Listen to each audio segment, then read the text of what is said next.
Olá a todos, salve Maria, pessoal Frisky aqui, vídeo novo no canal, então curta, comenta e inscreva-se para ajudar o canal a crescer. Galera, faz um tempo que eu não posto nada aqui no canal, né, nenhum vídeo, acho que vai fazer mais de um mês, porque eu tava com alguns problemas de tempo e algumas outras questões que não estavam possibilitando a gravar novos vídeos, mas passado aí essa fase, tô recomeçando aqui com os vídeos do canal, então vou estar postando mais aí nos próximos dias. E se você gosta do canal e quer ajudar eu continuar, né, nessa caminhada aqui no YouTube, Defesa da Fé Católica, e se você acha que eu mereço, doe aqui pelo canal, pelo nosso Pix, arenapix3@gmail.com, que vocês vão estar ajudando muito o nosso canal a continuar e a crescer também, né, porque dá um trabalhinho gravar esses vídeos aqui, mas conto com o apoio de vocês, que eu tenho certeza que a gente vai continuar firme na defesa da fé católica. E sem mais delongas, bora pro vídeo. Do que se trata hoje esse vídeo aqui? É uma resposta, uma nova resposta ao nosso amigo Gabriel Enich, aí do canal Rushdown Brasil. Nós já fizemos uma ou duas respostas aí. E eu resolvi trazer uma outra hoje sobre esse tema que ele gravou recentemente, uma resposta ao professor Eduardo Farias, né, onde ele tenta refutar o Eduardo Farias sobre o purgatório e demonstra que, primeiro, o Gabriel Enich não sabe o que é purgatório, definitivamente, e, além do mais, ele não conseguiu nem entender o vídeo do professor Eduardo Farias. Então, na realidade, eu acho que nem precisava eu estar fazendo esse vídeo, porque o Gabriel Enich nem conseguiu entender os argumentos. Ou seja, não teve resposta nenhuma. Então, o vídeo ainda não foi refutado de forma nenhuma. Mas eu resolvi trazer esse vídeo aqui pro canal para deixar registrado para vocês, né? Porque acho que não tem nenhum vídeo sobre o purgatório aqui no nosso canal. Enfim, outras pessoas como o nosso amigo o João Vitor, do canal Resgate da Alma, ele mudou o nome, agora não lembro como que é, acho que é a Escola da Fé Católica, isso, mas é o nosso amigo João Vitor, ele já fez um react ao Gabriel Enich, eu recomendo vocês assistirem, ficou muito bom. E algumas outras pessoas, acho que o Thales também, outras pessoas já fizeram vídeo reagido. Mas eu tô trazendo esse vídeo hoje aqui, eu vou tentar fazer de uma maneira mais breve, só vai refutar alguma coisa por cima, alguns argumentos, né? Porque não tem como refutar tudo, que tem mais de uma hora de vídeo aqui, e não é a minha pretensão me alongar muito. Mas eu vou fazer o que eu posso aqui, né? Para fazer o vídeo menorzinho, para tá dando algumas respostas. Aí o Gabriel Enich, deixar registrado aqui no canal, para vocês verem que os protestantes, de maneira geral, infelizmente no Brasil, eles são muito nível baixo. Eles não conseguem nem entender qual é a doutrina católica, nem o argumento do oponente deles, não é? E vocês vão ver algumas coisas aqui muito interessantes. Enfim, sem mais delongas, bora para nossa resposta. Me mostra a palavra purgatório na Bíblia. Eu precisei admitir, olha, a palavra purgatório não está na Bíblia. E essa pessoa começou a comemorar, dizendo, tá vendo? Isso é invenção da Igreja Católica, não está na Bíblia. E eu disse, calma, a palavra purgatório não está na Bíblia. Assim como a expressão pecado original também não está na Bíblia. E pasmem, a palavra trindade também não está na Bíblia. E o meu... Oh, que coisa impressionante, né? Eu sei que isso aí pode soar um tanto persuasivo para termos de você tornar um vídeo convincente, mas qualquer pessoa que tenha estudado teologia sabe que uma palavra não precisa estar na Bíblia para ser consistente biblicamente. Ele deu exemplos. Então, ele está aqui fazendo menção a um pensamento popular, ao que as pessoas normalmente pensam, pessoas mais iletradas, mais indoutas, mas isso aqui é uma obviedade para qualquer pessoa que entenda um mínimo de teologia. O que eu acredito que é boa parte das pessoas que acompanham aí essa página. E se você não estuda teologia, está começando, saiba que o grande ponto da fé reformada e de todo o protestantismo não é que as palavras simplesmente têm que estar ou não na Bíblia, mas se essas palavras, se esses conceitos, eles têm consistência com o conteúdo da revelação. Não, isso daí que o Gabriel Enich está dizendo é verdade, realmente. Nós temos que ser sinceros com a teologia protestante.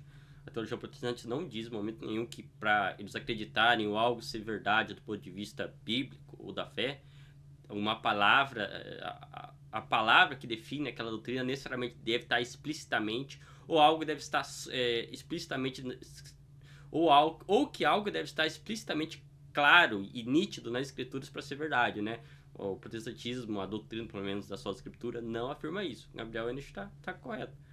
E o grande problema do purgatório, como a gente vai mostrar, é que ele simplesmente não possui nem base bíblica, nem base histórica. Ele é simplesmente um erro antigo exclusivo da Igreja de Roma. Interlocutor. De novo, isso daqui demonstra a ignorância do Gabriel Enich. Porque, primeiro, ainda nesse assunto aqui, por exemplo, da sua escritura, o Gabriel Enich, de fato, está correto em dizer que algo não precisa estar explícito na Bíblia para ser verdade. Só que uma parte que ele esquece, inclusive, é que A doutrina só escritura, ela vai dizer que algo pode ser verdade de fé baseado em dedução lógica. Ou seja, a escritura nos dá algumas informações de verdades de fé e a partir dessas verdades nós podemos deduzir algo logicamente e chegar a uma determinada conclusão lógica, e essa determinada conclusão lógica pode ser utilizada, né, para formar uma doutrina. Isso daqui, só a escritura clássica pelo menos reivindicava, né? E vocês vão ver como que em todo esse vídeo o Gabriel Henry simplesmente vai esquecer disso, ou ele não sabe, não sei bem, mas ele vai esquecer disso daí e vai dizer o seguinte, veja bem, tá, esses versos que ele está citando aí para determinados pontos, eles não provam que existe um estado intermediário pós-morte, onde as pessoas vão ser purgadas e coisas do tipo, né? Esquecendo do fato que algo pode ser provado a partir de dedução. E desse ponto de vista, o purgatório não necessariamente, a gente analisar de modo bem crítico, baseado nessa premissa, né, nessa visão, né, de sola escritura, o purgatório por si não é uma heresia, porque ele pode ser chegado a partir de dedução lógica. Olha que coisa interessante, a partir das escrituras, né? Enfim, mas eu vou deixar isso mais claro a partir aí do vídeo. Cria nessas três coisas, muito embora elas não estejam na Bíblia. E ele respondeu, a palavra trindade não está na Bíblia, mas o conceito de trindade está na Bíblia. E eu disse, opa, a palavra purgatório não está na Bíblia, mas o conceito de purgatório está na Bíblia. Esse Corretíssimo, professor Eduardo Farias, exatamente. fica o ponto. Vamos ver se ele vai conseguir mostrar, né, como que o conceito de um estado intermediário, em que pessoas que foram salvas, mas incorreram em pecados veniais, passam por um processo de purgação antes de irem para o céu, antes de gozarem de uma visão beatífica. Vamos ver onde que ele encontra essa ideia na Bíblia. Então, é sobre isso que eu vou falar no vídeo de hoje, mas antes, eu acho importante a gente desfazer alguns equívocos acerca do purgatório, porque eu já vi muita gente criticando o purgatório, inclusive teólogos protestantes, e quando eles vão falar acerca do purgatório, fica claro que eles nem sequer sabem o que é o purgatório. Eles atacam um espantalho do que seria o purgatório. Então, um primeiro equívoco muito comum é dizer que o purgatório é uma segunda chance após a morte. Não, purgatório não é segunda chance. O nosso destino eterno é definido nesta vida aqui. Quem está no purgatório já está salvo. Um outro equívoco que eu ouço muito é, eu não preciso do purgatório porque Jesus já morreu pelos meus pecados. Mas espera lá, purgatório não é lugar de pagar pecados. Purgatório é lugar de purificação, e já vou explicar mais sobre isso. E Um detalhe, tá? O professor Eduardo Farias está corretíssimo, eu assino embaixo, não tem nem o que falar, é isso aí. É que se você pegar as concepções antigas sobre o purgatório, elas vão dizer que o sofrimento do purgatório é idêntico ao sofrimento do inferno. Tomás de Aquino fala sobre isso na sua Suma Teológica, e o Sir Thomas More fala sobre isso. O Sir Thomas More, inclusive, escreveu uma obra chamada O Suplício das Almas, em que ele descreve de maneira muito clara que a única diferença entre o inferno e o purgatório é que o purgatório ele é temporário. O inferno não. E, de fato, o purgatório é para quem é salvo, mas ele é uma blasfêmia, ele é uma abominação em relação à suficiência do sacrifício de Cristo. Tá, aqui algumas coisas. Sobre o São Tomás de Aquino eu não vou comentar, vou deixar para alguns tomistas, porque eu não sou tomista, não sou especialista, então eu deixo para outros tomistas responderem sobre essa questão aí. Agora, isso daqui que ele disse, que durante a maior parte do tempo, acho que na Idade Média ele falou, né? Enfim, a igreja antiga acreditava, inclusive ele cita São Thomas More também, né, para reivindicar esse ponto, que a pena do purgatório é a mesma do inferno. Eu não sei de onde ele está tirando. Inclusive, São Thomas More nunca disse isso. Olha só o que São Thomas More dizia. O que ele dizia era o seguinte: olha, existe o fogo do inferno e existe o fogo do purgatório. Ele não diz que ambas as coisas são iguais, só com a diferença que uma é temporária e a outra é eterna. Não. São Thomas More diz o seguinte: olha, a intensidade e a temperatura do fogo do purgatório, ele é condizente com o estado da alma. Se uma alma tem muitos defeitos, né, condizentes de muitos pecados que ela cometeu na terra, a intensidade e a temperatura desse fogo e a duração vão ser, claro, muito maiores do que aqueles, né, que tem poucas, né, que tem menos mácula. De forma que quanto mais mácula você tem na sua alma, mais o fogo será intenso. E isso que ele dizia. E as orações dos fiéis podem, né, e impactam, né, na temperatura e na intensidade desse fogo e na duração. quanto mais os fiéis vão oferecendo as súplicas, enfim, em prol daquela alma, menos a intensidade, né, vai diminuindo a intensidade, e a duração também cada vez mais vai se diminuindo. É isso daí que São Thomas More dizia sobre o fogo do purgatório. E só por estar no purgatório, São Thomas More dizia isso aqui, né? Eu não lembro se ele diz explicitamente, mas implicitamente ele está dizendo, né? Inclusive por algumas outras passagens, só de estar no purgatório, a intensidade da chama do purgatório é muito menor que a do inferno. Por quê? Por causa dos méritos de Cristo. É isso aí que São Thomas More diz em relação, né, à diferença das chamas do inferno e do purgatório. Agora, ele pode dizer que São Thomas More dizia que é igual, que sentido? Ambos passam por um fogo, né, ali. Agora, um purifica e o outro não purifica, porque as penas do inferno são eternas, nunca vai diminuir e a intensidade do fogo vai continuar a mesma e por sempre. Nesse sentido que ambos passam por um fogo, isso é verdade, mas de forma alguma ele acreditava que era a mesma coisa. Inclusive ninguém na igreja dizia isso daqui. Sabe quem dizia isso, pessoal? Sabe quem dizia isso daqui? Justamente o nosso amigo Martinho Lutero. Porque o Martinho Lutero, olha só que coisa louca, o Martinho Lutero, quando ele começou a reforma protestante, ele ainda acreditava no purgatório. Ele só foi deixar de acreditar no purgatório uns anos depois, eu acho que 1520, se eu me lembro bem agora de cabeça. Mas antes, foi o Lutero que, se apartando da interpretação clara e histórica da igreja sobre o purgatório, ele disse que era que era o mesmo fogo, a mesma temperatura, a mesma coisa, com a única diferença que uma era temporária e outra eterna. O Lutero diz isso daqui. Você vê que ele não conhece nem a história da própria reforma protestante. Daí ele falsifica, né, o pensamento de São Thomas More com algo que o Lutero disse. Isso daqui, para quem quiser ter uma resposta bem clara e refutação em exemplo claro isso daqui, leiam a resposta do Ambrósio Catarinos, que era um teólogo do século XVI católico, onde que ele refuta o Lutero, e ele mesmo vai dizer o seguinte: olha, ninguém na igreja católica dizia isso daí, que era o mesmo fogo, a mesma pena do inferno e do purgatório. Quem está dizendo isso pela primeira vez é você, Lutero. Isso antes do Lutero deixar de acreditar no purgatório. Então, olha que ironia. Logo na primeira resposta que eu te dou, você já vê que ele já demonstra uma ignorância tremenda sobre o assunto, né? Enfim. Porque ao mesmo tempo que os papistas eles vão admitir que o sacrifício de Cristo é suficiente para perdoar pecados, ele não é suficiente para suprimir a condenação no pós-vida que esses pecados mereceriam. Porque o grande erro do purgatório é esse. O purgatório não refere-se à condenação. De novo, quem está no purgatório, ele já está salvo, ele não está condenado. E ele só está no purgatório graças aos méritos de Cristo, graças ao sacrifício de Cristo. Porque se não fosse o sacrifício de Cristo, ele mereceria o inferno. Ele iria ao inferno independente de qualquer coisa, né? Porque ele teria seus pecados e essas máculas, ele estava afastado de Deus. É Cristo que dá a possibilidade dele passar por uma purificação. Repetindo, o purgatório refere-se a uma purificação. É Cristo que dá a oportunidade dele passar essa purificação e acessar, né, estar santo e puro e imaculado diante de Deus. É graças ao sacrifício de Cristo. Ou seja, é tudo por Cristo aqui. Ele não conseguiu entender isso até hoje. É você negar as escrituras e, ao mesmo tempo, promover uma ficção. Com qual objetivo? Com o objetivo de garantir poder à Igreja de Roma. O maior estudioso sobre o purgatório que já existiu foi o historiador Jacques Legoff.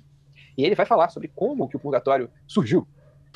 Não, eu já expliquei isso no outro vídeo de resposta a ele. O purgatório, o Jacques Legoff, ele não é autoridade, ele não é nada, né, do ponto de vista acadêmico, para falar sobre a origem e o purgatório na antiguidade da patrística. Não é. O Jacques Legoff é autoridade para falar do desenvolvimento do purgatório na Idade Média, porque ele é medievalista. Essa é a especialidade do Jacques Legoff. Você precisa se formar melhor. Já te expliquei no outro vídeo, Rochidone. Mas você continua repetindo isso daqui. Tanto é que a análise... Presta atenção, pessoal. O que o Jacques Legoff diz sobre o purgatório na patrística, na antiguidade, não é nem a partir dele. Ele está fazendo algo... Ele fala sobre o purgatório na antiguidade baseado na análise de terceiros. Ele cita outros acadêmicos, aí outras pessoas que falaram, né, sobre o purgatório, enfim, essa questão aí do pós-morte na antiguidade, e a partir da visão dele, deles que ele repete aquilo ali. Mas ele não é, ou seja, É a partir de terceiros, não é nem ele que fez aquela análise, né? Enfim, você está citando uma pessoa que você claramente não tem a mínima noção do que você está falando. Como que ele se desenvolveu. Isso aconteceu de maneira muito posterior, mas muito posterior mesmo, aos pais da igreja. O purgatório só vai surgir na Baixa Idade Média.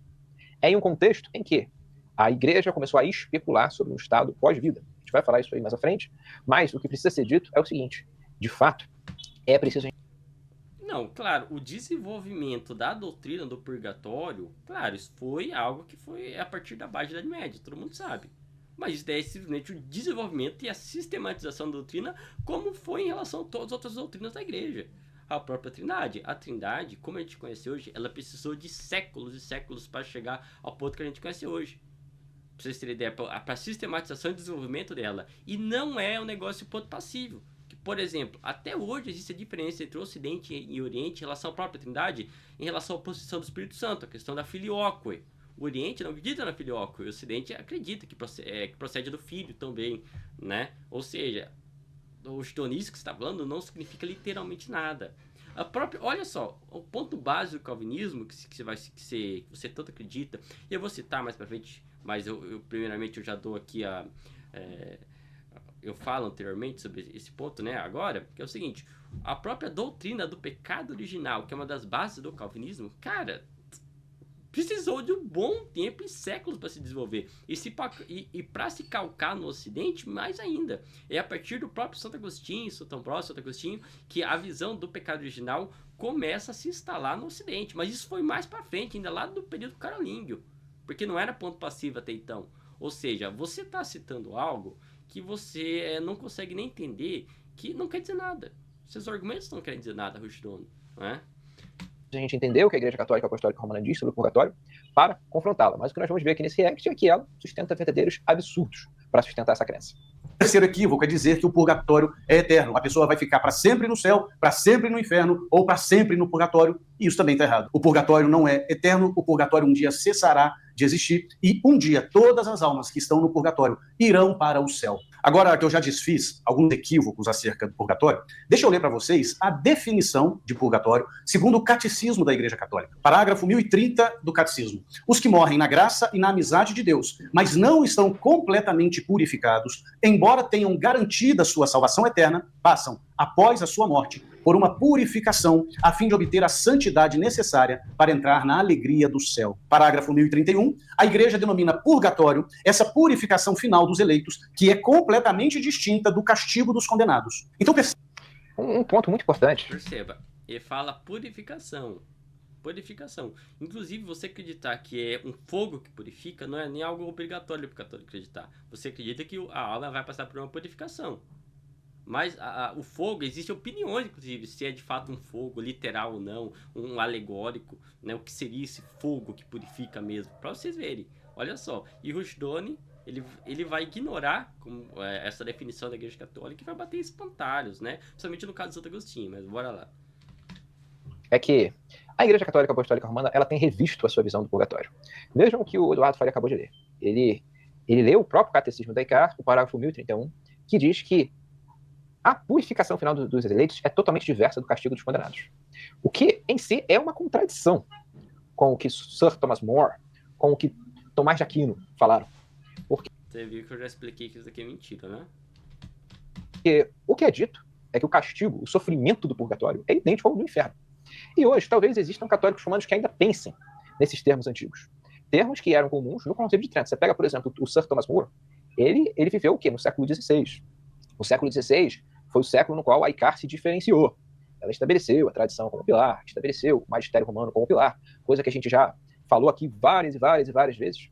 Mas hoje a igreja... Repetida, eu vou citar Ambrósio Catarinos, participante do Concílio de Trento, teólogo do século XVI, ele disse que esse negócio de que a pena do purgatório e a pena do inferno são as mesmas é uma mentira que nenhum católico nunca disse. Palavras do Ambrósio Catarinos, teólogo de Trento do século XVI. Olha o que você está falando. Se informe melhor, senão você passa vergonha na internet, meu querido. Pelo amor de Deus. A Igreja de Roma ela pensa diferente. Ela vai ver o purgatório mais como uma espécie de purificação. Não que antes esse elemento purificador não existisse. Mas antes esse elemento purificador ele era minimizado em favor do elemento do castigo. O purgatório ele era usado para colocar medo nas pessoas, para levar as pessoas a pagarem indulgências. Até que chegou o ponto em que a reforma protestante rompeu por uma questão envolvendo indulgências. Eu vivo dizendo aqui nesse canal... Meu Deus, cara, é de novo. Eu não nego que deve ter, que existiram padres ou teólogos que pregaram de forma errônea o purgatório e utilizaram de maneira errônea, só que isso daí eram partes ínfimas da igreja que nem de longe correspondiam à totalidade, à maior parte da igreja. Agora, pessoas que pregam erro existem em todos os lugares, isso não quer dizer nada. Não adianta você pegar casos isolados para tentar dizer que aquilo era regra, porque é mentira. Mentira. E repetindo, Lutero, ele não... Como a reforma protestante não começou para negar purgatório nem indulgências. Lutero, inicialmente, né, até alguns anos depois, ele continuava acreditando no purgatório e indulgências. A questão é como né, ele enxergava o purgatório. Mas que o purgatório, como existiam as indulgências, mas que as indulgências existiam, era fato. Lutero acreditava nisso. Então não foi a existência dessas doutrinas, mas sim determinados aspectos dela, né? E olha só, vamos ver o que a doutrina da igreja dizia sobre o purgatório. Isso daqui, pessoal, antes de Lutero, nesse período aqui, pessoal, isso daqui é o nosso grande concílio ecumênico de Florença, onde reuniu o Ocidente e o Oriente para decretar muitas coisas relacionadas à doutrina da igreja, né, para a união ali. Né, ela aconteceu entre 1438 a 1445, esse concílio ecumênico. Olha só o que ele diz na seção 5ª. Olha o que a igreja oficialmente acreditava sobre o ponto. Presta atenção. Eu traduzi aqui, né, a página para quem não entende inglês, para poder entender bem. Ele vai citando aqui, né, isso daqui é os cânones, as definições que o católico deve acreditar. Ele vai citando, né, ó, além disso, se as pessoas verdadeiramente penitentes morrem no amor de Deus antes de terem satisfeito seus atos e omissões com frutos dignos de arrependimentos, suas almas são purificadas após mortes por dores purificadoras, e os sufrágios dos fiéis vivos lhes servem para aliviar tais dores, isto é, o sacrifício das missas, orações, esmolas e outros atos de devoção que têm sido habitualmente realizados por alguns fiéis em favor de outros fiéis, de acordo com as ordenanças da igreja. Olha só, tá vendo? Então você percebe que essa daqui é a definição da igreja. Inclusive, corresponde, desde Florença, corresponde ao que prega hoje com o Cid de Trento. Você percebe que a necessidade de um fogo literal para ser a pessoa purificada são opiniões teológicas de teólogo. Repetido, teve teólogos da igreja, inclusive, que acreditavam nisso? Tinham, muitos, mas também tinham que não acreditavam. E era isso aqui que a igreja dizia que os católicos necessariamente precisavam acreditar, e é o que ela continua pregando hoje. Ou seja, se informe melhor, o não está passando vergonha na internet, meu querido. Pelo amor de Deus. A questão das indulgências ela não foi a questão mais fundamental da reforma protestante. Mas é algo que a reforma protestante atacou mediante um retorno às escrituras, que haviam sido eclipsadas numa onda de paganismo que tomou a igreja de Roma e que está infiltrada nessa falsa igreja até os dias de hoje. Então você vai ver teólogos católicos romanos minimizando a ideia de que o purgatório é um lugar de sofrimento, é um lugar de dor, é um lugar de sofrimento idêntico ao inferno, muitas vezes se apegando ao catecismo. Não, de dor claro, a dor de não estar diante de Deus, saber que existem almas que estão diante de Deus e você está separado de Deus, então de dor claramente, mas isso daí que ele está falando que a igreja pregava que era a mesma coisa do inferno, e isso daí é mentira, nunca se pregou isso, nunca. E se ao catecismo moderno, se apegando ao catecismo moderno, e se... Vocês viram que eu citei Florença aqui, né? Não é algo do catecismo moderno. Não é. Adaptando na forma como essa realidade pós-vida é enxergada. Porque o que é o purgatório? É um lugar onde você é purificado. Mas existem discussões ao longo da história da ICAR sobre como que isso acontece. E isso prova, mais uma vez, o que eu vivo dizendo aqui nesse canal. A Igreja Católica Apostólica Romana é uma metamorfose ambulante. As doutrinas dela, longe de serem imutáveis, mudam o tempo inteiro e estão em constante mudança conforme os ares do seu tempo. Não, meu querido. A igreja vai evoluindo no seu entendimento e se aprimorando no seu conhecimento teológico e vai explicando de fato as doutrinas, né, e sistematizando elas ao longo do tempo. O problema é quando isso contradiz né, as bases e as verdades de fé já proclamadas pela própria igreja. A igreja nunca fez isso aqui. Repetido, no caso aqui do purgatório, você vê que aquilo que é definido em Florença é o mesmo que Trento hoje define, que o Vaticano II define, o Catecismo explica hoje. Então, onde que teve a mudança nesse caso do purgatório? Onde teve? Mas se você ainda não é 100% santo, você ainda não pode entrar no céu. Percebam como que o jugo da Igreja Católica Apostólica Romana é pesado. Você tem que ser 100% santo para entrar no céu. No mais, você tem que passar pelo purgatório. E diga-se de passagem, o Eduardo Faria, ele usou termos até muito extremos, né? Do ponto de... Então, a Bíblia que coloca julgo sobre as pessoas. Vamos dar uma olhada? Estamos aqui, pessoal, Hebreus capítulo 12, verso 14. Esforce-se para viver em paz com todos e para serem santos. Sem santidade, ninguém verá a Deus. Então, Oxidone, o teu problema não é com a Igreja Católica, o teu problema é com a Bíblia. A Bíblia professa isso claramente. Agora, tem um problema, Oxidone. Quantas pessoas você conhece que morreram totalmente santas para estar diante de Deus? Quantas você conhece? Vocês não conseguem perceber, porque é aquela coisa, a reforma protestante, os reformados, todo esse pessoal protestante, eles só pegam da Bíblia aquilo que convém. Aquilo que não convém, eles excluem, fingem que não existe, ou eles fazem todo um malabarismo, distorcem os versos, reinterpretam eles para tentar se adaptar àquela teologia inicial deles, aqueles pressupostos iniciais que eles colocaram ali. Ou seja, eles não estão se importando de fato com o que de fato diz a Bíblia. A Igreja Católica é a única religião, né? É a única igreja que de fato se importa com a Bíblia, tudo que a igreja diz, a palavra de Deus, do início até o fim. Inclusive com as suas implicações e consequências lógicas. A gente tem o problema que se ninguém vê a Deus, se você não ser totalmente santo, você não verá a Deus, ferrou para geral. Geral tá simplesmente ferrado. Essa que é a realidade.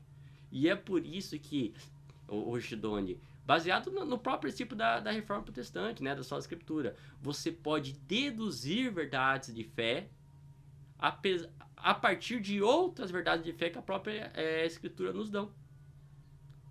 O purgatório é uma necessidade lógica para que as almas não vão quase 99% todas para o inferno. É simplesmente isso. Até os eleitos, que você acredita que... Até os eleitos pecam, tem as suas... né, que os calvinistas falam, os eleitos... Até os eleitos pecam, tem as suas tendências más ao pecado, coisa do tipo. Então, até os eleitos quase todos vão pro inferno. Né? Todos, né, na realidade, né? Porque eles acreditam que todos pecam, todos são pecadores, enfim. Difícil hoje, dono, difícil. De vista católico, você tem que ser 100% para entrar direto, 100% santo para entrar direto no céu. Existem os pecados veniais. E a partir dos pecados veniais, você permanece no purgatório. Mas até que nível um pecado venial ele vai te colocar no purgatório? Isso é uma coisa que é alvo de amplas discussões, é coisa para os católicos romanos resolverem. É por isso que você precisa da igreja para definir aquilo que é pecado venial e aquilo que não é. Né? Enfim. Mas percebam que se a gente for levar ao pé da letra o que o Eduardo Faria está dizendo, ninguém entra direto no céu. Né? Todo mundo passa pelo purgatório, porque quem é 100% santo? Nem mesmo aqueles que a Igreja Católica Apostólica Romana chama de santos, aqueles que foram canonizados, eles são santos com tamanha perfeição de forma que não haja pecados mais neles. É claro, você pode até mesmo admitir que eles sequer cometem pecados veniais, mas ainda há algum nível de impureza neles, que não os permite ser 100% santos. Os católicos romanos só vão... Tá, isso daí você que tá dizendo. Ó, de novo, o Richidoni, não é o pecado venial que te faz ficar no purgatório, mas são as penas temporais. É por isso que existe algo chamado o tesouro da igreja, que são os méritos de Cristo e os méritos dos santos. Os santos em vida, apesar dos seus pecados, apesar de cometerem pecados, né, mesmo veniais, eles fazem a satisfação desses pecados e excedem. De modo que essa santidade que eles demonstram na prática, né, esse cumprimento da lei de Deus, a vontade, vivem diante de Deus, tudo... essa satisfação que eles cometem pelos seus que eles fazem, né, pelos seus pecados, né, pelas suas penas temporais, eles excedem aquilo que eles deviam. E esse excedente, né, quando eles morrem, passa ao tesouro da igreja. Ou seja, não, o que te leva pro pecado, pro purgatório, não é o pecado venial nem original, mas são as penas temporais que permanecem na sua alma, né, e que tu não satisfez elas. Né? Por isso que eu tô falando, você não sabe o que é purgatório. Definitivamente você não tem ideia. Você não consegue entender o que é purgatório. Entender, ipsis literis, que 100% santo foi Cristo e Maria. Maria, ao redor de quem eles criam inúmeras ficções, né, que a gente já refutou, já demonstrou aqui na página, em lives, em vídeos. Mas o que eu quero mostrar, a partir dessa fala dele, é como que a Igreja Católica Apostólica Romana, ela oblitera a graça. Ela nega o sola graça. Ela até utiliza o termo graça. Você deve ver o termo graça muito utilizado pelos católicos romanos. Mas eles obliteram a graça de Deus e a transformam em um conceito vazio. Existe a graça, mas quem é a mediadora da graça? É a igreja. É a própria igreja que garante a tua salvação. E que igreja? Precisamente a Igreja Católica Apostólica Romana, que tem o Papa como cabeça, que tem o sucessor de Pedro como cabeça, coisa que a gente já refutou num vídeo recente. Então você vai, de novo, vai ter que reclamar com Cristo, porque Cristo dá as chaves para São Pedro e diz que e também dá o poder de ligar e desligar. Repetindo, a igreja tem o poder de ligar e desligar dos céus. O próprio Cristo diz em Mateus 16:18. Se existe esse poder, é óbvio que Deus utiliza do seu instrumento para dar a sua graça e sua salvação para nós, que é a igreja. Você tá, de novo, cara, o teu problema não é com a doutrina da Igreja Católica, o teu problema é com a Bíblia. É Bíblia. Aí que gerou muito hate aí dos papistas, mas que é manifestamente um erro. Então, enquanto a Reforma Protestante ela vai afirmar que a graça é um ato divino, um ato monergista, nós somos salvos a partir da nossa justificação. A santificação é um processo que decorre da justificação. O que a Igreja de Roma vai fazer? Ela vai confundir justificação e santificação. E essa confusão tira o quê? Tira toda a confiança que o cristão pode ter na própria salvação. Não, vocês, de novo, como vocês são antibíblicos, vocês só se pautam, vocês fazem teologia em cima de versos pensados, vocês ignoram os outros. E os outros versos, ou vocês ignoram, ou vocês deturpam e distorcem para se adaptar àqueles pressupostos iniciais que vocês têm ali, que vocês colocaram. Você, o problema, sabe o que é nesse caso aqui? Na sua cabecinha, distorcendo as escrituras, na sua cabecinha, na cabecinha reformada, proteção de maneira geral, vocês acham que santificação não tem nenhum papel na tua justificação. O que explicitamente contradiz a Bíblia. Explicitamente contradiz a Bíblia. Quando diz, citando aqui a Epístola de Santiago, que Abraão foi justificado pelas obras. Está explicitamente dito. Mas como vocês têm uma teologia, né, de novo, de que vocês pensam versos, vocês têm os versos que vocês gostam, iniciais, e vocês tentam, distorcem esses versos aqui e adaptam eles para suas para esses versos que vocês distorceram, né, como base. Ou seja, para encaixar, vocês distorcem e deturpam os versos bíblicos para se encaixar na teologia de vocês. O texto explicitamente diz que Abraão foi justificado pelas obras. O que vocês falam? Veja bem, vamos fazer um malabarismo. Não é bem justificação diante de Deus, é diante dos homens. Não, obras aqui é meramente para testificar a sua fé. Você está entendendo? Vocês não se portam com o que a Bíblia diz, vocês se portam com a teologia de vocês. Cara, é hilário. E de novo, a Bíblia diz que a obra completa a fé. Olha só, que coisa interessante. Então, a obra tem caráter justificatório? Sim. Não é meramente para certificação. Os bíblicos e 2 exemplos do cotidiano. Tá, agora eu vou entrar nos argumentos bíblicos, né? Porque eu dei uma pulada aqui porque o vídeo já tá ficando muito grande, não é isso que eu queria. Mas quero entrar nos argumentos bíblicos e que ele vai falar sobre Santo Agostinho e os pais da igreja. O primeiro exemplo bíblico, e talvez o mais famoso, é o caso de Adão e Eva. Quando Adão e Eva pecaram, Deus os perdoou? Sim, Deus os perdoou, mas Deus impôs sobre eles penas temporais. Para a mulher, ele disse, multiplicarei os sofrimentos da tua gravidez. E para o homem, Deus disse, maldita é a terra por tua causa, em fadigas obterá dela o alimento. Um outro exemplo muito interessante... Isso aqui é uma falácia de não sequitur, muito clara. Não sequitur. Não sequitur, Stone, pelo amor de Deus, cara. Deus estabeleceu penalidade para o pecado, ok. A morte é uma consequência do pecado. As doenças são consequência do pecado. As extensões cósmicas da queda são consequência do pecado. As dores do parto, que foram estabelecidas sobre as mulheres, são consequência do pecado. Mas ele dá um salto lógico. Ele pega o fato de que Deus estabelece consequências para o pecado, pune o pecado, melhor dizendo, né? O pecado já tem as suas consequências, mas Deus pune o pecado. Ele dá um salto das consequências do pecado e da aplicação de pena por parte de Deus para a existência de um lugar, de um estado intermediário pós-vida, onde as almas sejam purificadas. Onde que está escrito quando Adão e Eva saíram? Ai, cara, é difícil. Tá vendo? Porque eu digo pra você que o nível dos protestantes na internet são muito baixos. Os protestantes brasileiros. como eu falei, o Rushdoni aqui, o Gabriel Enish, ele não consegue nem entender aquilo que o Eduardo Farias está falando. O Eduardo Farias está citando esse exemplo bíblico não para provar o purgatório, Rushdoni, mas sim para demonstrar que existe uma dupla realidade no pecado. Que propriamente a culpa, e que mesmo Deus perdoando a culpa, ainda existe uma segunda realidade, que são as penas temporais. Isso é para isso que ele está citando. Você não conseguiu entender, cara? Você não conseguiu entender isso daí? Tá difícil? Pessoal, vocês que estão assistindo, tá difícil entender isso? Caramba, cara. Eu não queria falar, o Gabriel, mas você tá me forçando, cara. Você é burro. Você é burro. Do paraíso, que existe um lugar chamado purgatório. Não tem absolutamente uma palavra sobre isso. E mesmo que você reivindique, Gabriel, a palavra purgatório não está na Bíblia, mas o conceito está. Beleza, mas onde que está o conceito de um estado intermediário pós-morte, onde as almas precisem passar pelo dano, passar pelo castigo de Deus, o castigo temporal de Deus, de maneira que sejam expiadas a ponto de ter a visão beatífica? Isso daí tá em outros versos, mas não foi para isso que o Eduardo Farias citou esse verso de Adão e Eva, esse caso de Adão e Eva. Jesus. Está no livro de 2 Samuel, capítulo 24. Davi desobedeceu ao Senhor ao fazer um recenseamento do povo. Depois disso, ele se arrependeu e pediu perdão. E Davi diz no versículo 10, cometi um grande pecado fazendo isso, mas agora apagai, ó Senhor, a culpa do vosso servo. Deus perdoou Davi? Perdoou Davi. Mas logo em seguida, Deus mandou Davi escolher uma dentre 3 punições. 7 anos de fome na terra, 3 meses fugindo dos inimigos, ou 3 dias de peste sobre a terra. Deus perdoou a culpa de Davi? Perdoou. Mas Davi teve que remir as penas temporais do seu pecado. Agora eu vou dar Bom, aqui a gente vê novamente um não sequitur. Deus estabeleceu penas para o pecado de Davi. Possibilidades de penas, das quais Davi escolheu uma.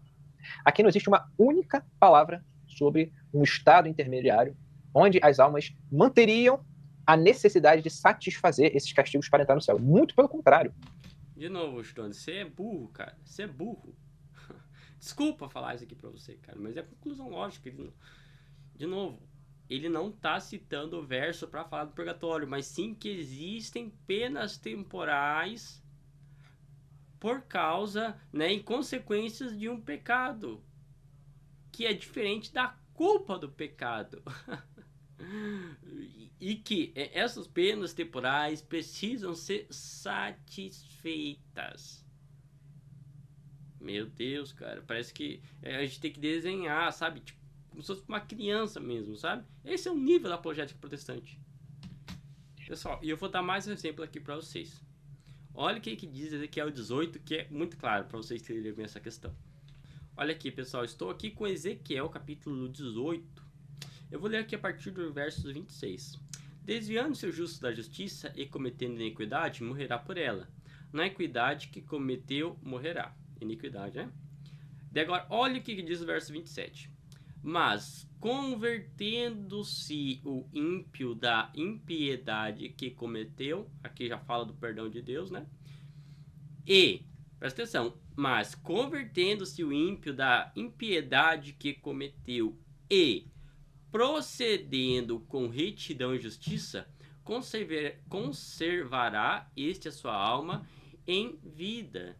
Ou seja, ele está falando explicitamente que não basta você ser perdoado por Deus. Aqui, esse converteu-se aqui está falando, implicando o ser perdoado do seu pecado, da culpa do pecado. Ainda existe uma segunda realidade, que é que é no caso a pena temporal, como bem Rushdoni já admitiu, mas que você precisa satisfazer essa pena temporal para conservar a sua vida. Aqui é a linguagem do Antigo Testamento. Conservar a vida significa estar em união com Deus, né? Diante de Deus, enfim. Ou seja, você precisa satisfazer essas penas temporais que o pecado acarreta sobre você. O texto de Ezequiel aqui é explicitamente claro nisso daqui. E é esse tipo de coisa que o Stone fecha os olhos e se faz de bobo. Mas onde que está falando do estado intermediário? Não, isso aqui é para falar para mostrar que existe penas temporais que precisam ser satisfeitas para estar diante de Deus. Aprenda o básico de lógica, Stone. Só você pensar racionalmente, cara, não é difícil não. Para vocês agora algumas passagens bíblicas que a igreja sempre utilizou desde os primórdios para fundamentar a crença no purgatório. E a primeira está lá em Mateus, capítulo 12. Mais pra frente a gente vai falar um pouco sobre a história da igreja. Isso que ele disse, que a igreja sempre utilizou essas passagens para fundamentar o purgatório, é pura imprecisão, para dizer o mínimo. Né? E mais para frente a gente vai trazer aqui citações e vai mostrar como que isso aqui é absurdo. Mas vamos ver aí o que ele vai falar sobre Mateus, que é um texto muito utilizado pelos papistas para defender o purgatório. Versículo 32, quando o Senhor Jesus diz: todo aquele que tiver falado contra o Filho do Homem será perdoado. Se, porém, falar contra o Espírito Santo, não alcançará perdão, nem neste século, nem no século vindouro. Perceba que ao dizer nem neste século, nem no século vindouro, o Senhor Jesus deixa implícito que algumas penas serão remidas no porvir. Esse é o comentário dessa passagem que o ex-pastor leu. No que diz respeito à inferência feita pelos papistas de que os Eu acho que ele está citando Calvino, acho que ele não falou, mas acho que está falando do Calvino aqui, né? pecados dos homens são perdoados após a morte, não há dificuldade em refutar sua difamação. Primeiro, eles agem tolamente torturando a expressão vida futura para significar um período intermediário, enquanto qualquer um pode perceber que denota o último julgamento. Isso é o porvir. Não é no presente, nem no porvir. Quem blasfema contra o Espírito Santo, e como que a fé reformada entende a blasfêmia contra o Espírito Santo? Como apostasia. Por isso que é um pecado que não tem perdão. A pessoa que o comete se revela um não eleito. Se revela alguém que não é filho de Deus. Então, este não vai ser perdoado nem no presente, nem no último julgamento. Ele prossegue, mas é também uma prova de sua desonestidade, pois a objeção que eles sofisticadamente insistem é inconsistente com sua própria doutrina. Quem não conhece sua distinção que os pecados são perdoados livremente em relação à culpa, mas que punição e satisfação são exigidas? Aqui ele está falando do que os papistas acreditam. É o reconhecimento de que não há esperança de salvação para alguém cuja culpa não seja perdoada antes da morte. Para os mortos, portanto, não resta perdão, exceto no que diz respeito à punição. E certamente não ousarão negar que o sujeito deste discurso é a culpa. Deixai-os ir e acender o fogo do purgatório com esses materiais frios, se o gelo puder acender uma chama. Você vê que Calvino faz até troça desse entendimento do purgatório, que é uma coisa simplesmente absurda. Então, essa daí é a refutação do Calvino? Simplesmente não refutou nada. Literalmente nada que o Daniel, que o professor Eduardo Farias falou aqui, tipo, nem tocou no argumento do ponto que ele disse. De novo, vamos ver o verso com cuidado. Vou até voltar aqui, essa expressão século vindouro. O Calvino coloca século vindouro, essa expressão, de forma arbitrária, como se referindo ao juízo final. O problema, como ele chegou a essa conclusão? Onde nas escrituras do Novo Testamento, século vindouro refere-se ao juízo final? Eu estou tentando lembrar aqui de cabeça. E eu confesso para vocês que eu não lembro de nenhuma vez que essa expressão refere-se ao juízo final. Não consigo me lembrar. Ou seja, o Calvino colocou de maneira bem arbitrária isso daqui. E, se a gente analisar o contexto, vamos ler com calma. Todo que tiver falado contra o Espírito Santo ou contra o Filho do Homem será perdoado. Ou seja, está falando que existem tipos de pecado aqui que são perdoados. Agora vai entrar em um outro tipo de pecado. Se, porém, falar contra o Espírito Santo, não alcançará perdão nem neste século. Claramente, o contexto, esse século que ele está falando, é a Terra. O contexto está deixando bem claro. Este século é a realidade que eles viviam. Essa realidade, né, que eles viviam, que refere-se ou é neste século, nem no século vindouro. Ou seja, o século... A gente vai ter duas opções aqui. Ou o século vindouro claramente refere-se ao período pós-morte, né? E daí, ele está falando que esse tipo de pecado não será perdoado, mas deixando implícito que existem outros tipos de pecados que são perdoados no século vindouro. Ou é isso daí... Ou a segunda opção que pode me vir, né, sobre essa expressão aqui, século vindouro, pode ser relacionado a quando o reino milenar de Cristo seria instaurado, né? Século vindouro relacionado ao reino milenar de Cristo. Tem as duas opções, né? Mas de qualquer forma, ele não, essa interpretação do Calvino é simplesmente absurda com o que o texto está falando. Não faz sentido nenhum, né? Vamos ver, continuando. Você pega essa passagem, Mateus capítulo 12, verso 32, quando Cristo diz, não será perdoado nem no presente nem no porvir, isso está reforçando a ideia da condenação. Não há uma única palavra em favor de um estado intermediário, pós-vida, para os filhos de Deus. Não, ele está reforçando a condenação para quem blasfema contra o Espírito Santo. Esse pecado, ele diz, ele está pegando esse pecado não será perdoado no pós-vida, né? Ou seja, deixando implícito que existem pecados que serão perdoados. De novo, Chidone, cara, só você ler o texto e não tentar distorcer e deturpar eles para suas próprias doutrinas, cara, como eles ficam fazendo. Agora, eu confesso, eu não acho que esse verso especificamente aí é o verso mais forte em relação ao purgatório. Mas você vê que uma das possibilidades, né, e mais provável, muito mais provável do que essa aqui que o Calvino está dando, que refere-se sim, né, ao período pós-morte onde pessoas serão perdoadas. Em que eles passariam por um tormento, por uma purificação, até poderem gozar da visão beatífica. O Senhor Jesus fala acerca da necessidade de a gente se reconciliar com o nosso irmão antes que seja tarde demais. E ele diz o seguinte: entra em acordo sem demora com o teu adversário, enquanto estás a caminho com ele, para que não suceda que te entregue ao juiz, e o juiz te entregue ao seu ministro, e sejas posto em prisão. Em verdade te digo, dali não sairás antes de teres pago o último centavo. Perceba então que Jesus não se refere aqui a uma prisão eterna, mas uma prisão na qual você vai remir as suas penas e depois que você pagar o seu último centavo, de lá você sairá. Agora, tem duas... Você vê que ele chega, ele lê uma passagem, ele dá uma explicação fajuta e acha que ok, né? Você vê como é que as pessoas que seguem esse tipo de produtor de conteúdo são ignorantes e indoutas.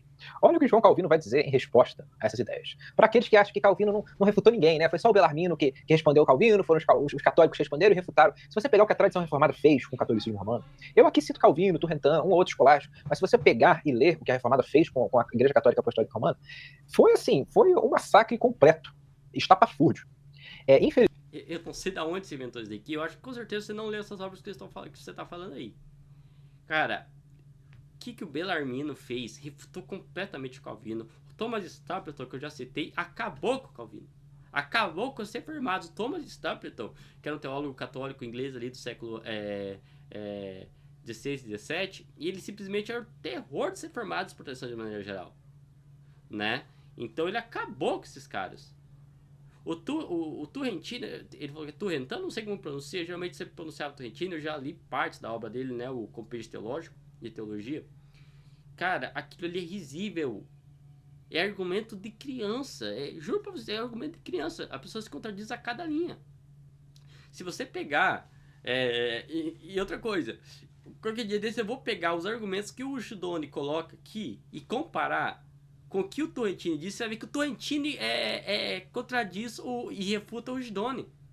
O Rushdoni eu tenho absoluta certeza que não leu nada, né, do Turrentini. Ele fala Turrentão, eu vou continuar falando Turrentini, né, como eu falo. O Turrentini, porque, olha só, se ele tivesse lido metade, ele não diria esses argumentos que ele fica falando, porque o Turrentini, apesar de tudo, eles consideram ele, né, o maior apologeta protestante, não sei o que lá, é fraquíssimo, né, eu posso fazer um vídeo só refutando ele, que é coisa de criança, mas ele, pelo menos, não é tão ignorante que nem o Rushdoni no Brasil. Se o Giudoni tivesse lido as obras dele, ele não falaria metade desses argumentos bobos que ele fica falando. Olha, eu lembro no último vídeo de resposta que eu fiz ele, que ele me respondeu, o Giudoni, eu falei pra ele, olha, essa expressão, palavra de Deus, lei de Deus, não necessariamente refere-se à escritura. Ele achou um absurdo. Ele falou assim, refere-se ao quê, não sei o que lá. Se ele tivesse lido o Turrentino, ele saberia que o que eu tô falando é verdade, porque o próprio Turrentino fala que, olha, lei de Deus, a lei dos profetas, palavra de Deus, não necessariamente refere-se à escritura, pode ser outras coisas. Prova que o Giudoni, ele não tem a mínima noção da própria história da teologia deles, nem da teologia, né, a chamada escolástica reformada, né, enfim, a escolástica protestante também. Ele não conhece nem o próprio argumento que os caras deram, ou seja, está falando de pessoas que ele nem leu, né? Enfim, argumentos ridículos. Infelizmente, a gente vive num tempo em que as pessoas não conhecem a fé reformada, mesmo presbiterianos. Também, né? Eles ficam lendo esses autores modernos e não sabem o que os nossos pais fizeram contra o catolicismo romano. Você também não sabe, pelo jeito. Que são refutações incontestáveis. Olha o que Calvino fala sobre essa passagem, especialmente contra essa ideia que os papistas têm de purgatório, que fundamentam nesse texto. Isso está nas Institutas no tomo 3. Os adversários costumam abusar da passagem do Evangelho, onde Cristo diz que não sairemos da prisão até que tenhamos pago o último centavo. Mas é fácil a resposta. Cristo não fala ali do fogo do purgatório, mas do juízo severo de Deus, que cairá sobre os desprezadores de sua graça. Aqui, Cristo está falando contra os desprezadores da graça de Deus. Ele vai continuar. Ele usa uma figura extraída dos costumes humanos. Como um devedor é lançado na prisão, assim também os ímpios, quando se apresentam diante do tribunal de Deus, não podem escapar de sua mão, até que satisfaçam plenamente a sua justiça. Mas como ele jamais... Sim. Aqui está falando de um período pós-vida, onde que Deus é o juiz, e as pessoas que têm ofensas, eles são colocados, né, em um lugar ali, né, uma prisão, onde ele utiliza uma expressão humana, né, da época ali, que se ele não pagar o último centavo, ele não vai se de lá até pagar o último centavo, né, demonstrando que existem pessoas que são colocadas nessa situação pós-morte, e essas pessoas têm um tempo antes de sair daquela prisão. Jamais o poderão fazer, ficarão presos para sempre. A pessoa que é genuinamente perdoada, ela é apta para perdoar. E aqui, qual é o sentido do texto? Incentivar a amizade entre os homens, promovendo a justiça de Deus. Deus é aquele que assegura a justiça dos seus filhos. Deus é o nosso vingador. Portanto, nós não devemos agir de maneira inapropriada, buscando nossos próprios interesses. Nós Essa refutação do Calvino, não entendi, não refutou nada. Nem tocou no argumento, não entendi. não devemos tirar daquele a quem nós emprestamos e não nos pagou. Tanto que a palavra de Deus, ela diz que o ímpio pega emprestado e não devolve, mas o justo se compadece e dá. Quando você empresta algo, você tem que dar. Não é exigir aquilo de volta. E Cristo usa Mateus capítulo 5 como uma ocasião para ensinar o quê? Para ensinar a amizade entre os homens. Para ensinar a reconciliação. Olha o que Calvino vai dizer. Sim, mas como que isso refutou o argumento? Também, né? Mas como que isso refutou o argumento aqui? Não entendi. Em seu comentário dessa passagem. Eu li as Institutas fazendo menção a essa passagem, agora vou ler um pedaço de um comentário de Calvino sobre essa associação dessa passagem com o purgatório. Olha o que ele vai dizer bem no finalzinho. Pois se quem entrou no purgatório nunca o abandonar, até que ele pague o último centavo, segue-se que os sufrágios, como eles os chamam, dos vivos para os mortos, são inúteis. Se essa passagem está falando do purgatório, Cristo falou que a pessoa vai permanecer lá até que pague o último centavo, por que você fazer oração para os mortos, oração para as pessoas que estão no purgatório, tem algum efeito? Ele vai continuar, pois Cristo não faz concessões para que outros possam libertar um devedor satisfazendo, mas exige expressamente de cada pessoa o pagamento do que ele deve. Então, oração pelos mortos é inútil, Eduardo. Meu Deus, você não sabe o que é oração pelos mortos. Quando nós oramos pelos mortos, nós oramos a Deus para que Deus retire aqueles mortos daquele sofrimento, né, que é o purgatório. Olha só, utilizando essa analogia, eu vou dar uma resposta para o Calvino, né? Utiliza dentro dessa analogia. Muito bem, nós poderíamos estar pedindo para que Deus perdoe a dívida ou que a diminua. Eu vou citar um exemplo aqui. Vamos supor, existe uma pessoa que deve, não sei, para o Estado. O Estado prende uma pessoa e ela vai ficar naquele período ali, né, presa, relacionado ao condizente com o que ela devia, né, aquela pena, né, o Estado vai definir uma pena e a pessoa vai ter que pagar aquilo ali. Até o final, né, daquele período que é definido como pena, a pessoa vai continuar presa até o último dia, que é pagar o último centavo, dentro dessa analogia. Porém, o Estado pode perdoar essa dívida, por algum motivo que seja. Né? Não sei, às vezes o presidente dá o perdão para aquela pessoa e pode retirá-la da prisão. Né? Anistia, qualquer coisa que seja. Retirá-la da prisão. Ou seja, nesse sentido aqui, é análogo a Deus. Né? Esse pagar o último centavo corresponde a período que você vai ficar preso. Porém, Deus ou o Estado pode utilizar o seu perdão e tirar aquela pessoa. É por isso que nós pedimos, né, para Deus, nas nossas orações, que Deus intervinha e retire aquela pessoa daquele estado ali. Né? Ou seja, é um perdão da dívida, ou a gente pode pedir para que Deus diminui e retire aquela pessoa no sentido seguinte, olha, Deus diminui a pena. Fala o seguinte, vamos supor, você teria que pagar R$10, né, para ter que sair, por exemplo, da prisão. Agora você vai ter que pagar 5. Até você pagar o último centavo dessa pena que eu diminuí para você, você vai poder sair da prisão, né? Daí ele vai pagar os 5 últimos centavos da pena, que foi diminuído para 5, e vai sair da prisão. Ou seja, mesmo dentro dessa analogia, a resposta do Calvino não faz sentido nenhum. Você vê que é uma falácia, né? Se você entende que essa é uma passagem de fundamento purgatório. A gente já deu bases para você negar isso. E se você for atrás do que a tradição reformada teve de interpretação desse texto, você vai ver inúmeros comentários e refutações a essa ideia do purgatório. Essa passagem não fala absolutamente nada sobre essa ficção que Roma criou. Passagens bíblicas, uma do Antigo Testamento e outra do Novo Testamento, que descrevem de forma inequívoca o purgatório. A primeira está lá em 2 Macabeus, capítulo 12, quando nós lemos o seguinte. Em seguida, Judas Macabeu organizou uma coleta, enviando a Jerusalém cerca de 10.000 dracmas, para que se oferecesse um sacrifício pelos pecados. Belo e santo modo de agir, decorrente da sua crença na ressurreição. Pois, se ele não julgasse que os mortos ressuscitariam, teria sido vão e supérfluo rezar por eles. Mas, se ele acreditava que uma belíssima recompensa aguarda os que morrem piedosamente, era esse um bom e religioso pensamento. Eis porque ele pediu um sacrifício expiatório para que os mortos fossem livres de suas faltas. Olha que declaração belíssima da crença do povo de Deus na necessidade de rezarmos pelos mortos. Por quê? Porque nós cremos na ressurreição. Aqui ele está fazendo um salto lógico. A gente reza pelos mortos porque a gente crê na ressurreição. Uma coisa não tem nada a ver com a outra. Vamos falar sobre essa citação de 2 Macabeus. Primeiro, Macabeus não é um livro canônico. É um livro que não é reconhecido pelos judeus. Os judeus não creem no purgatório. E daí? Primeiro, os judeus, eles acreditam sim na purificação pós-morte. Se informa, os judeus acreditam nisso daí. E que as orações dos fiéis ajudam eles a sair daquela purificação, né? Mais rápido. Uma coisa que é muito curiosa é que até mesmo se esse livro de Macabeus fosse canônico, nós poderíamos dizer que o Eduardo Faria sustentou não faz sentido, sabe por quê? Ó, tá dizendo que o livro de Macabeus não é canônico. Problema, você não diz, não é você que diz que a grande influência, a grande pessoa por trás da Reforma Protestante não era o pensamento de Santo Agostinho? Bom, Santo Agostinho acreditava que segundo Macabeus era canônico e que inclusive esse verso provava o purgatório, exatamente, o Shdone.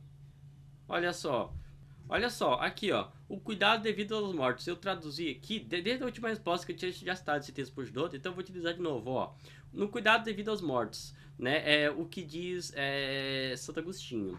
Nas orações do sacerdote tem seu lugar a recomendação dos mortos. Essa minha breve resposta poderia bastar para a tua investigação, mas atenta um pouco para outras questões que se levantam e as quais creio ser necessário responder. Nos livros dos Macabeus, lemos que foi oferecido um sacrifício aos mortos, né? Ou seja, mesmo que em parte algumas das escrituras do Antigo Testamento se lesse sobre si, isso não é a pequena autoridade da Igreja Universal que respondesse nesse costume. Ou seja, olha só, o Santo Agostinho, que você diz que é a base, né, da Reforma Protestante, a grande influência, acreditava nisso, né, que era um retorno à teologia de Santo Agostinho. Então por que vocês não acreditam nisso? Porque vocês não acreditam que ser um Macabeus é canônico, nem que essa passagem aí pode ser utilizada em relação ao purgatório, né? Essa é a contradição, né?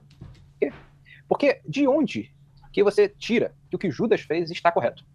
O purgatório, na visão católica romana, é uma doutrina muito importante. Então deveria ter sido corroborada com muitos outros textos mais claros. O método de interpretação da Bíblia é a analogia da fé. Você interpreta os textos mais obscuros a partir dos textos mais claros. O que você vê na lei mosaica é proibição de contato com os mortos. Então, se orar pelos mortos não sei da onde é algo devido no contexto judeu, porque aqui a gente ainda está falando de Antigo Testamento, isso deveria ser corroborado em outra ocasião. E eu digo mais. Nem tudo que a palavra de Deus descreve pode ser tomado como normativo para estabelecimento de doutrinas. Davi adulterou. Davi mandou o seu soldado para a guerra e planejou o seu assassinato. Isso é algo correto? Não é correto. A Bíblia deixa claro que isso é pecaminoso.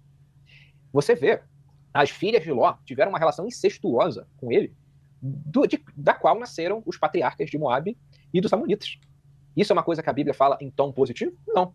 Então, para você fundamentar o purgatório nesta passagem, na passagem de um livro apócrifo, primeiro, você precisa corroborar essa passagem com outras passagens que tenham mais base, mais robustez, para acrescentar credibilidade à doutrina do purgatório. E segundo, você precisa demonstrar que isso que Judas Macabeu fez está alinhado com a palavra de Deus. Meu Deus, o problema é que não é... Então, esse argumento não vale nada, né? Porque o texto do livro de Macabeus fala que aquilo ali foi algo bom e santo e correto. E esses textos que você está falando aí, que você está citando aí, do adultério, coisa tipo, não significa nada. Não tem nada a ver com isso daqui com Macabeus, porque ele diz que é algo correto. Santo, inclusive, ele diz. Aquela crença ali e aquela prática dos Macabeus. Agora, o problema é se é o livro canônico ou não. Aí é que tá. Então, é um argumento que se falou, não falou nada, né? Se você pega a Bíblia católica e você entende toda como canônica, coisa que eu não admito, tá? Essa é uma prova extremamente fraca para início de conversa, porque ele está fundamentando uma doutrina em um livro não canônico. Embora esses livros sejam úteis para você conhecer a história, alguns são úteis para edificação, sem ter o devido cuidado de fundamentar se isso que Judas Macabeu fez está certo. Porque beleza, Judas fez uma oração por mortos, mas ele fez essa oração tendo a crença no purgatório que o catolicismo romano teve? Não. Muito provavelmente, Judas Macabeu, ele tinha... Claro, porque passou por desenvolvimento, assim como toda a doutrina da igreja, né? Todas as doutrinas, na verdade, a própria Trindade. Você acha que o judeu do Antigo Testamento acreditava na Trindade da mesma forma que você acredita hoje, o Judone? Pelo amor de Deus, gente. Tinha em mente o quê? Um estado intermediário, ou ele simplesmente caiu numa superstição judaica, como João Calvino fala no seu comentário a esse livro. Porque diferente do que algumas pessoas pensam, os reformadores comentaram esses livros da Igreja Católica. Eles falaram sobre isso. Então, percebam como que essa argumentação bíblica que o Eduardo Faria vende como tão consistente é de palha. É uma coisa facilmente refutável. Não, seus argumentos não quer dizer nada. De novo, o livro do Macabeus diz que aquilo foi bom e santo. Aprovou aquilo ali. Então a discussão é se ele é canônico ou não. E o Santo Agostinho diz que é canônico, né? Por que você não fica com a opinião do Santo Agostinho? Você falou que é a grande influência por trás da reforma. E a outra passagem está em 1 Coríntios, capítulo 3, quando São Paulo diz: agora, se alguém edifica sobre este fundamento com ouro, prata ou pedras preciosas, com madeira, feno ou palha, a obra de cada um aparecerá. O dia do julgamento irá demonstrá-lo. Será descoberto pelo fogo. O fogo provará o que vale o trabalho de cada um. Se a construção resistir, o construtor receberá uma recompensa. Se pegar fogo, arcará com os danos. Ele será salvo, porém, passando de alguma maneira através do fogo. Perceba, então, que São Paulo fala de algo que acontecerá no porvir. O fogo purificador de Deus consumirá as nossas más obras, mas seremos salvos, ainda que passando pelo fogo. Eu quero mostrar... Aqui você, uma vez mais, vê a superficialidade da apologética católica, né? Ela pega um texto bíblico, fala uma coisinha e sai por cima como se tivesse dado uma demonstração clara de que é aquilo que o texto disse. Eu noto uma certa dificuldade na interpretação de texto mesmo, né? Dessa galera aí, tanto desses papistas de internet, quanto dos seguidores deles, né? Que são muito piores, né? Para comprarem essa ideia. Mas como que João Calvino interpreta essa passagem? Que, bem, na verdade, é uma passagem complexa. Vocês percebem que ele deu aí uma explicação, tentou enfiar o purgatório nela, mas vamos ver que o que João Calvino, que comentou toda a escritura, com exceção do livro do Apocalipse, disse. É certo que Paulo fala daqueles que sempre mantendo as fundações misturam feno com ouro, restolho com prata e madeira com pedras preciosas, ou seja, aqueles que edificam sobre Cristo. Mas em como consequência da fraqueza da carne, admita algo que é do homem ou por ignorância desvie-se em certa medida da estrita pureza da palavra de Deus. Tais eram muitos dos santos, Cipriano, Ambrósio, Agostinho e outros. Percebam aqui como que João Calvino cita a patrística, cita grandes homens do passado. Uma coisa que eu tenho trazido no meu canal, mais do que qualquer outro canal que você tem em português, talvez com raríssimas exceções, é que a reforma protestante ela estava alicerçada na patrística. E ela procurava um retorno à patrística. Aqui eu estou trazendo uma prova disso. Então aceite o que Santo Agostinho falou dos livros canônicos, da oração pelos mortos, da eficácia, da purificação e do sufrágio dos vivos pelos mortos. Acredita nessas coisas, por que você não acredita? Né? Da sucessão episcopal, você como presbiteriano não acredita na sucessão episcopal, né? Na inspiração do concílio ecumênico, vocês não acreditam nada disso e várias outras coisas que eu ficaria até amanhã falando, né? Ou seja, não seja hipócrita, isso é mentira. Se você ler qualquer coisa, isso daí cola pro teu público que é bobo, é leigo, que não conhece nem a própria história da Reforma Protestante, nem os livros protestantes, né, dos reformadores. Porque se acreditasse não cair nessas outras bobagens. Quem conhece sabe que isso é mentira. Repetindo, Calvino, Lutero, eles só citavam patrísticos, só citavam pais da igreja quando eles achavam que aquilo era conveniente para a doutrina que eles já tinham concluído lendo a Bíblia. Agora, quando o pai da igreja, quando toda a igreja, quando os concílios discordavam daquela opinião ali, que eles já tinham formado, o que eles faziam? Isso daí não importa de nada. Eles descartavam. Falavam, eles eram homens e erravam. Pelo amor de Deus. Isso daí até os anabatistas faziam. Até os anabatistas citavam a patrística. Não significa nada. Não significa literalmente nada, cara. O próprio Lutero falou, né? Como eu já citei na obra dele, Resposta contra o Henrique. Eu não me importo que mil Agostinhos, 1000 Ciprianos digam algo. O que me importa é a Bíblia. Você engana bobos. Seguindo, acrescente a isso, se você escolher daqueles dos tempos posteriores, Gregório Bernardo e outros desse selo, que embora tivessem como objetivo edificar sobre Cristo, não obstante, muitas vezes se desviavam do sistema correto de construção. O que João Calvino está falando? Que existiram homens santos que construíram sobre a pedra, que é Cristo, que é o fundamento. E esses homens que construíram sobre Cristo, construíram coisas boas, coisas que se mantiveram, e construíram coisas ruins, que se corrompem. Então você tem grandes homens produzindo, edificando algo de ouro, e grandes homens também edificando algo de prata. E ele aqui trouxe o exemplo de Gregório. Gregório é um bom exemplo de um homem que teve as suas contribuições teológicas, teve seu papel, aqui falando de Gregório Magno, mas teve também os seus muitos erros. E esses muitos erros, eles se deterioram com o tempo, conforme a igreja avança, conforme a noiva de Cristo amadurece. João Calvino vai continuar. Paulo diz que essas pessoas poderiam ser salvas, mas sob essa condição, se o Senhor limpasse sua ignorância e as limpasse de toda a escória. Este é o significado da cláusula, assim como pelo fogo. Ele quer dizer, portanto, íntimo, que não lhes tira a esperança da salvação, desde que voluntariamente se submetam à perda do seu trabalho, sejam purgados pela misericórdia de Deus, pois o ouro é refinado na fornalha. Então, esses homens de Deus, eles foram salvos pela graça, através da fé. A nossa salvação, eu volto a dizer, ela não se dá por obras. Ela não se dá por um processo sinergista. Ela se dá única e exclusivamente através da graça, por meio da fé. A fé é a causa instrumental da nossa salvação. O que a Igreja Católica Apostólica Romana, com o seu sistema ad hoc, nega. Mesmo que ela admita hoje a justificação apenas pela fé. Pessoal, aqui o Calvino tá tentando argumentar. Ele tá falando que isso daí refere-se, acho que, pelo que eu entendi, que não refere-se a um momento pós-morte, mas sim durante a vida e coisas do tipo, né? O que acontece? Olha só, eu vou ler o texto aqui para vocês. Porque ninguém pode pôr outro fundamento além do que já está posto, o qual é Jesus Cristo. E se alguém sobre esse fundamento formar um edifício de ouro, prata, pedras preciosas, madeira, feno e palha, esse daqui é uma linguagem que é utilizada desde o Antigo Testamento, refere-se aqui a obras. Isso daqui refere a obras das pessoas, né, que edificam sobre o fundamento, é utilizado como, desde o Antigo Testamento, todas essas questões aqui, ou seja, as obras das pessoas, né? A obra de cada um se manifestará. Na verdade, o dia, qual é o dia? O julgamento. Tem o julgamento, quando você for julgado, né? Morrer e for julgado. Isso daqui enfim. O dia declarará, porque pelo fogo será descoberta. E o fogo aprovará qual seja a obra de cada um. Se a obra que alguém edificou nessa parte permanecer, este receberá galardão. Se a obra de alguém se queimar, sofrerá detrimento, mas o tal será salvo, todavia como que pelo fogo. A pessoa que só tem ouro, prata, materiais nobres, essa vai direto para Deus. Porém, se alguém se queimar, né, se a obra de alguém se queimar, como por exemplo, que ao mesmo tempo que ele tem ouro, prata, mas também tem esses outros materiais, como madeira, feno, palha, né, isso daqui no dia do julgamento da pessoa. Esses materiais precisarão queimar e ser purificado, para a pessoa só ter ouro e prata. E a partir disso, ela será salva, né? Ou seja, claramente refere-se de um período de purificação pós-morte, fazendo referência ao Antigo Testamento, que utiliza essa linguagem, né, para referindo-se a momentos escatológicos ou pós-vida, mas não na Terra. Olha, pessoal, sobre isso eu tenho um exemplo aqui, Miqueias 3.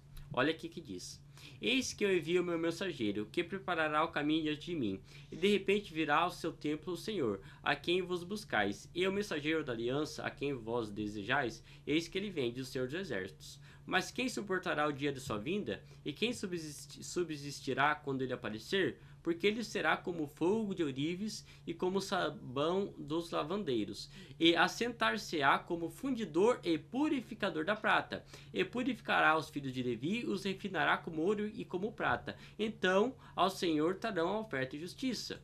Ou seja, aqui claramente refere-se às questões do julgamento do Senhor sobre as pessoas. Não refere-se ao momento que a pessoa vive durante a sua vida e vai sendo refinado. Pode ser que até seja essa interpretação, mas de forma secundária, mas não é o objetivo primário, né, desse texto pelos Coríntios. Esse texto pelos Coríntios está falando que o dia, né, que o Senhor julgar aquela pessoa, as obras dela serão purificadas, e assim ela acessará a Deus, né? Ou seja, essa interpretação do Calvino é totalmente antibíblica, né? Fé, como aconteceu na declaração conjunta entre católicos e luteranos, ela na prática nega isso, como vocês podem ver. Você não é salvo exclusivamente pela graça. Você tem que satisfazer a ira de Deus para que você seja plenamente santo de maneira a entrar no céu. Ou seja, o próprio Deus não é capaz de santificar de maneira efetiva. O sacrifício de Cristo tem, assim, a sua eficácia minimizada. João Calvino continua: além disso, embora Deus às vezes purifique seu próprio povo por aflições, ainda que pelo nome de fogo, eu entendo a pedra de toque do Espírito, pela qual o Senhor corrige e remove a ignorância de seu povo, pela qual eles foram mantidos em cativeiro por um tempo. Estou ciente de fato que muitos referem isso à cruz, mas estou confiante de que minha interpretação agradará a todos os que tiverem bom julgamento. Resta dar uma resposta de passagem aos papistas, que se esforçam a partir desta passagem para sustentar o purgatório. Abre aspas: os pecadores, a quem Deus perdoa, passam pelo fogo para que sejam salvos. Fecha aspas. Por isso, dessa maneira, sofrem castigo na presença de Deus, para dar satisfação à sua justiça. Olha a abordagem do Eduardo Faria aí. Repasso suas intermináveis ficções em referência à medida da punição e aos meios de redenção deles. Mas pergunto: quem são eles que passam pelo fogo? Paulo certamente fala apenas de ministros. Essa passagem, o apóstolo Paulo está falando de ministros, não está falando de absolutamente todas as pessoas. Abre aspas: existe a mesma razão, dizem eles, quanto a todos. Os papistas fazem uma generalização. Não é para todos nós, mas para Deus julgar sobre este assunto. Mas mesmo concedendo-lhes isso, como infantilmente tropeçam com o termo fogo. Para que finalidade é esse fogo? Mas para queimar o feno e a palha, e por outro lado, para provar o ouro e a prata. Eles pretendem dizer que as doutrinas são discernidas pelo fogo do seu purgatório? Então, o fogo do purgatório, ele testa doutrinas? Não, o texto de 1 Coríntios diz que ele está testando o ouro e prata e os materiais, que refere-se a obras das pessoas, e não às doutrinas. Ninguém diz isso. O apóstolo Paulo está falando sobre doutrinas E sim, refere-se a si como ministros, porque naquele ponto ele está falando com os ministros, né? Mas não está excluindo que outras pessoas também não passem por esse fogo, mas sim que naquele momento ele está destinando aquilo ali aos ministros, falando com eles, né? Utilizando essas questões dentro do contexto do porquê ele estava escrevendo aquilo, né? E mesmo se fosse só para ministros, isso ali provaria que os ministros passariam pelo purgatório. Ou seja, você não está refutando o purgatório por si, mas sim como a Igreja Católica entende o purgatório, né? Se a sua interpretação fosse correta, né? Mas ainda assim existiria um purgatório, mesmo que não seja para todos, né? edificadas sobre a rocha, que é Cristo? Um fogo, ele pode purificar doutrinas? Não. Quem já aprendeu isso? Que diferença há entre verdade e falsidade? Mais adiante, quando chegará o dia em que descobrirá o trabalho de todos. Começou no começo do mundo e continuará sem interrupção até o fim. Se os termos restolho, ferro, ouro e prata são figurativos, como devem necessariamente permitir que correspondência haverá entre as diferentes cláusulas, se não houver nada de figurativo no termo fogo? Afaste-se então com essas insignificâncias tolas, que carregam seu absurdo na testa, pois o verdadeiro significado do apóstolo é, penso eu, suficientemente manifesto. Então perceba que o que a Igreja de Roma faz? Ela Essa daí é a refutação do Calvino, você viu? Essa daí é a refutação dele. Como eu falei, é só falar esse espantalho. O Calvino era uma pessoa bem medíocre, né? Bem medíocre intelectualmente, assim como é o Rushduni. Afasta da interpretação mais clara para se fundamentar em uma interpretação obscura, na qual as suas ficções são sustentadas. Para vocês agora que rezar pelos mortos é uma prática da cristandade desde sempre, adotada por... Pessoal, é o seguinte, eu queria fazer um vídeo um pouco maior, mas esse aqui já está muito grande e não era minha intenção passar de mais de 1 hora. Infelizmente, acho que eu não vou conseguir adiante, mas talvez no futuro aí, ou se esse vídeo for bem, né, se o pessoal gostar, coisa tipo, eu faço uma parte 2 reagindo, né, ao que ele fala aí sobre a patrística. Mas, por enquanto, o vídeo vai ficar por aqui mesmo, né? Eu espero que vocês tenham gostado. Né? Esse vídeo aqui tá sendo aí lançado depois do tempo, né? Repetindo que eu não gravo mais vídeo aí durante mais de 1 mês. Eu vou gravar mais vídeos. E espero mais vezes que vocês gostem. E ajudem o canal através do nosso Pix, arenapix3@gmail.com, que vocês vão estar ajudando bastante a gente a continuar. Enfim, espero que vocês tenham gostado do vídeo. Valeu, é isso aí. Até mais.